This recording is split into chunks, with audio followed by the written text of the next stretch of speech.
Vous écoutez Réseau Santé, votre podcast des médecines complémentaires. Voici votre animatrice, Marie-Lise Pelletier. Bonjour, chers auditeurs. Bienvenue à Réseau Santé.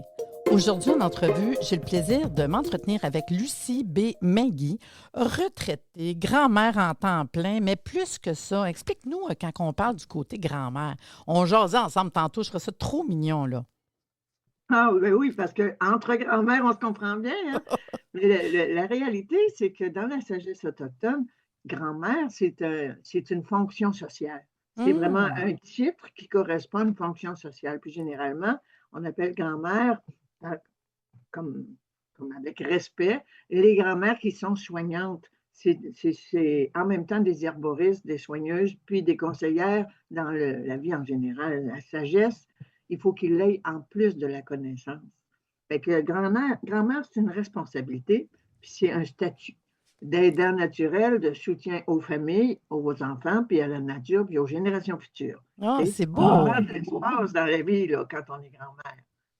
Hmm. J'ai trouvé ça un très beau titre me faire accorder par grand-mère Georgina quand elle était venue faire une cérémonie autochtone sur notre emplacement à Gondine, là, la roue de médecine qu'on a installée en 2005. Ben, c'est là que j'ai été consacrée grand-mère Lucie, papillon blanc. Puis ça, c'est mon nom véritable avec ma fonction de responsable. Fait que Hmm. c'est ça, grand-mère. Puis les grand-mères, en général, sont dans beaucoup, beaucoup de cultures des personnes très respectées et importantes. Hmm. Tu sais, il faut que les gens sachent que le colloque d'aromathérapie s'en vient quand même assez rapidement, le 9 novembre prochain. Il faut que vous sachiez, c'est de 9h à 17h30. C'est au Holiday Inn à Laval. C'est 110 plus taxes par personne. Il y a 8 conférences, des exposants, un dîner, des tirages. C'est notre 13e événement. Je suis vraiment contente. Vous allez avoir une attestation de formation. Puis achetez des billets. Il en reste encore. Venez nous rejoindre. C'est www.arrsanté.ca. Mais l'an passé, Lucie est venue, dans le fond, au colloque d'Aroma et j'ai pris un engagement parce qu'elle est venue nous parler de fonds de recherche en aromathérapie. J'ai trouvé ça extraordinaire. Puis j'ai dit, étant donné que je fais le colloque Aroma depuis plusieurs années, qu'à partir de maintenant, à chaque année, quand je vais faire l'événement, je vais ramasser des fonds puis je vais leur remettre à la fin de la journée un montant. J'ai décidé de donner 5 par billet. Des fois, je me dis, c'est sûr que j'ai dû prendre une décision. J'essayais de ne pas trop exagérer. On augmentera peut-être un jour, mais dans une période plus grise monétairement que tout le monde dit, j'ai mis 5 par billet vendu qui va aller au fonds de recherche en aromathérapie. Donc, c'est une rencontre pour tout le monde en aroma, mais en plus, Lucie va faire une conférence. Sauf qu'avant de parler de sa conférence, j'aimerais ça qu'elle nous explique quand même c'est quoi le fonds de recherche en aromathérapie, c'est quoi le but, parce qu'on va remettre 5 par participant à Lucie. Ce fonds de recherche, c'est à résumer, dans le fond, c'est que moi, je suis l'ancienne PDG d'Elixir. J'ai fondé Elixir avec mon conjoint. Je l'ai dirigé pendant 34 ans. Puis, j'ai énormément bénéficié de cet apprentissage-là. J'ai adoré les huiles essentielles et j'ai beaucoup, beaucoup de...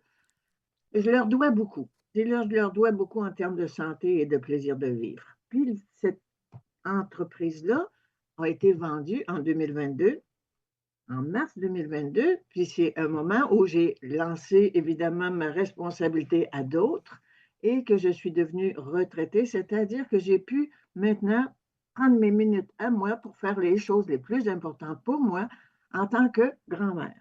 Puis là, voilà que j'ai fait un don à la Fondation Armand Frappier qui ont accepté de dédier ce fonds à l'aromathérapie exclusivement.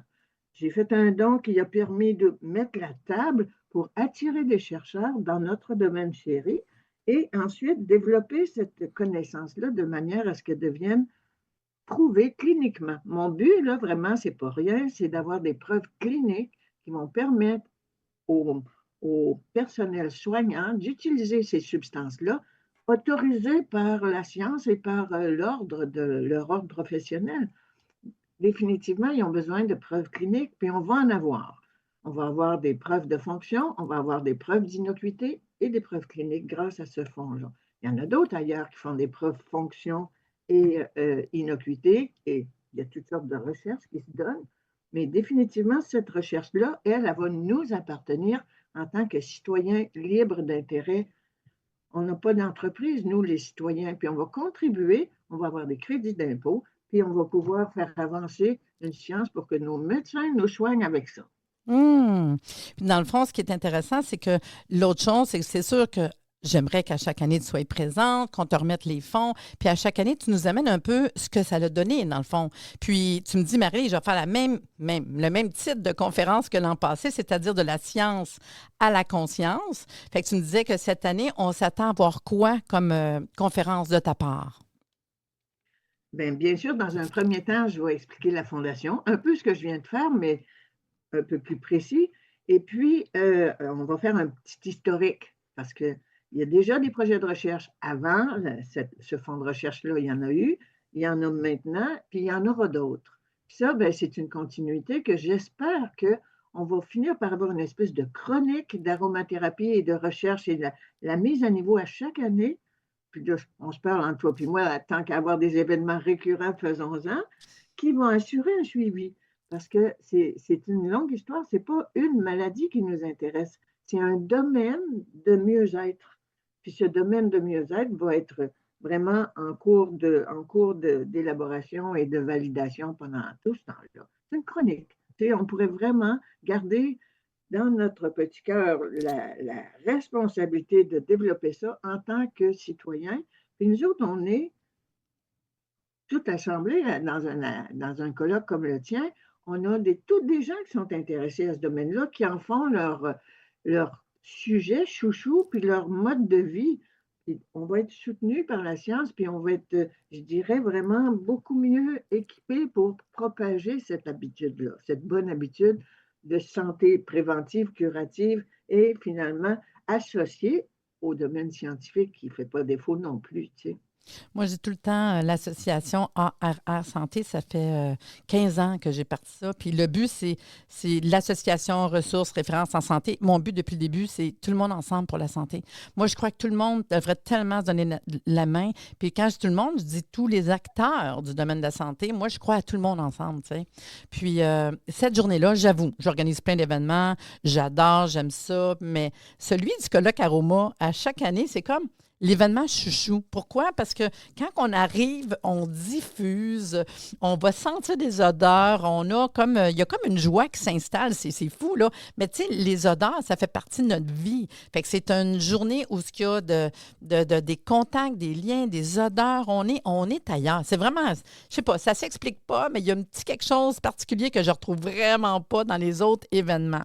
Du coup, tu me fais penser, Lucie, je vais te poser la question en tant que le côté que tu me dis grand-mère. Si je te disais justement, avec toute la connaissance que tu as, à cette période-ci de l'année, enfants, petits-enfants, on commence, l'hiver s'en vient, je ne t'avais pas dit que je te poserais cette question-là, mais vers quelle huile essentielle, quelle molécule, où est-ce que tu irais si on avait des recommandations à faire pour les familles à ce temps-ci de l'année, là? Ah, ça, c'est tellement important, hein. Puis les grands-mères, oui, madame, vous avez mis le doigt dessus. Parce que les grands-mères, ils sont capables de conseiller ça, la santé d'abord. Puis les huiles, comme tu sais, ils ont des molécules actives, puis qui sont bien connues. Puis quand tu me poses cette question-là précisément, on a besoin des huiles qui vont purifier l'air, qui vont nettoyer les virus de la grippe et qui vont prévenir toute la suite de la cascade de bactéries qui s'ensuit. Vous me voyez venir avec les huiles à cinéole, puis les monoterpènes, les terpènes des huiles de conifères. C'est vraiment un match, puis une espèce d'environnement assaini, joyeux, confortable, santé. On a vraiment avec ces huiles-là des bonnes protections. Puis la science nous l'a prouvé. L'année de la COVID, on a fait faire avec Mme Lacroix de l'Institut Armand Frappier, justement, des tests pour les huiles qui auraient des fonctions anti-coronavirus, dont faisait partie la fameuse vedette. Ces huiles-là, c'était bien nommé, là, l'épinette noire, le ravensar et l'artémisia annua, la célèbre anti-paludisme, anti-malaria, mais elle est plus dans les pays chauds, mais on a vraiment ce qu'il faut pour se protéger contre la grippe et tout ce qui s'ensuit, parce que un rhume qui dégénère va dégénérer dans toutes sortes de situations inflammatoires et infectieuses. Il va être suivi de bactéries qui font toutes sortes de hits, j'appelle ça les hits, hein? Amygdalite, otite, sinusite, etc., etc. Mais là, c'est le fun parce que dans le fond, tu as nommé Épinette Noire, Ravensara, puis c'est deux que j'aime beaucoup l'hiver, là. Puis pourquoi ceux-là en particulier? Parce que, tiens, on se donne beaucoup. On parlait de le côté grand-mère, mais oui, ils sont bonnes pour justement, des odeurs, c'est comme le fun. Tuer beaucoup de choses, mais en plus, parce qu'ils viennent travailler au niveau du système glandulaire. Puis souvent, on oublie ça, parce que oui, c'est le fun respiratoire. Beaucoup de monde va aller vers des eucalyptus, puis c'est correct, là, mais à un moment donné, revenons à les choses qu'on retrouve chez nous, tu sais, comme justement l'épinette noire, des odeurs qu'on aime. Puis oui, ça va vraiment aller travailler directement sur certaines des bactéries, des virus, mais le côté fatigué, pas d'énergie, on est malade, bien, Ravensara, épinette noire, là, l'épinette noire au niveau des surrénales, moi, j'adore. Peut-être j'en prends trop, en fin de compte. Mais en tout cas, hey, je veux savoir. En terminant quand même, parce que c'est sûr que je parle du colloque aromathérapie, je vous le répète, le 9 novembre prochain, allez voir l'info www.arrsanté.ca. Puis, il va y avoir beaucoup d'exposants. Puis, venez rencontrer directement grand-mère Lucie, si j'ose te nommer comme ça. Mais en terminant, si les gens veulent donner un don autre qu'au colloque, des fois qu'ils ne pourraient pas venir, si les gens veulent avoir de l'information, ils vont te voir sur quel site Internet? Premièrement, évidemment, il y a le site de la Fondation, mais ce n'est pas aussi élaboré. Ce qu'on est en train de faire dans le site de Grand-mère Lucie, toute une section sur les projets de recherche et le suivi des projets de recherche. On va vraiment avoir une chronique qui suit tout ça. Et puis, j'invite maintenant, même si notre site n'est pas complètement rénové, à suivre ça sur Grand-mère Lucie puis à s'inscrire à l'infolettre, parce que ça va être une infolettre d'informations dans le sujet chouchou, mais entouré du domaine scientifique et qui débouche sur la conscience, parce que la suite de l'histoire va venir aussi assez rapidement, que dans les projets de recherche, il y en a un qui va évoquer ce lien, dans le fond, qui va nous amener à cette compréhension nouvelle que les huiles nous parlent. Ça, c'est un point important. Mais Lucie, merci beaucoup d'être venue aujourd'hui. Donc, j'invite tout le monde à aller voir en ligne le colloque d'aromathérapie du 9 novembre prochain à Laval. Venez nous rejoindre. Ça va être super le fun, une belle journée. Vous avez votre repas, on est ensemble, votre station de formation. C'est la journée de faire des contacts, des liens. Et sur ce, je vous dis merci Lucie et à bientôt. Merci Marie-Lise. Très intéressant. J'ai hâte de vous voir. 9 novembre prochain. Merci de nous avoir écoutés. Soyez des nôtres tous les mardis à compter de 9h30 pour des entrevues avec un invité différent qui saura vous plaire.